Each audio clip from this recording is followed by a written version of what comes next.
Urwandiko Pawulo yandikiye Filemoni.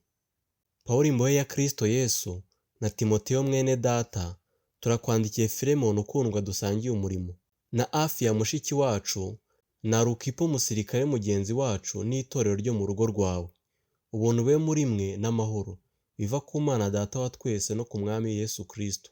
Shima Imana yanjye iteka ngusabira uko nsenze, kuko numvise iby'urukundo rwawe no kwizera kwawe ugirira Umwami Yesu n'abera bose, kugira ngo gusangira ko kwizera kwawe kubabere ukugira akamaro, kubwo kumenya icyiza cyose kiri muri twe, duheshwa no kuba muri Kristo. Mwene data, nanejejwe cyane kandi nahumurijwe n'urukundo rwawe, nuko waruhuye imitima y'abera. Pawulo yingingira Filemoni kwakira imbata ye Onesimo. Kubw'ibyo nubwo mfite ubushizi bw'amanga bwose muri Kristo bwo kugutegeka ibikwiriye, mpisemo kukwinginga kubw'urukundo, kuko ndi uko ndi, Pawulo umusaza, kandi nanone ndi n'imbohe ya Kristo Yesu. Ndakwingingira umwana wanjye nabyariye mu minyururu yanjye Onesimo, utakugiriraga umumaro kera, ariko none akaba awutugirira twembi. Niwe nkugaruriye, ndakwinginze umwakire nk'inkoramutima yanjye.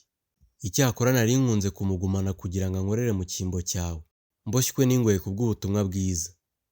Ariko ntacyo nshaka gukora ntakugishije inama, kugira ngo icyiza ukora utaba ugihaswe, ahubwo ugikora ukunze.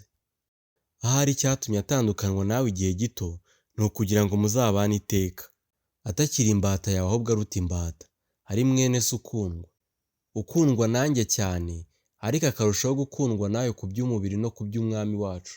Nuko rero, niba wemera ko dufatanije umurimo, umwakire nk'uko wanyakira. Kandi niba hari icyo yagucumuyeho, cyangwa akaba afite umwenda wawe, ubimbareho.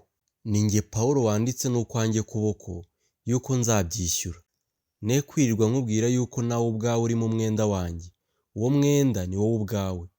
Bibe bityo mwene data, mubonemo umumaro mu Mwami wacu, unduhure umutima muri Kristo. Nkwandikiye niringiye ko uzanyumvira, nzi yuko uzakora n'ibiruta ibyo mvuze. Kandi n'ikindi, untegurire aho nzacumbika, kuko niringiye yuko kubw'amasengesho yanyu muzampabwa. Epafura, uwo dufunganwe muri Kristo Yesu, aragutashya, na Mariko na Arisitariko, na Dema na Luka, aho dusangiye umurimo baragutashya. Ubuntu bw'Umwami Yesu Kristo bubane n'imitima yanyu. Amen.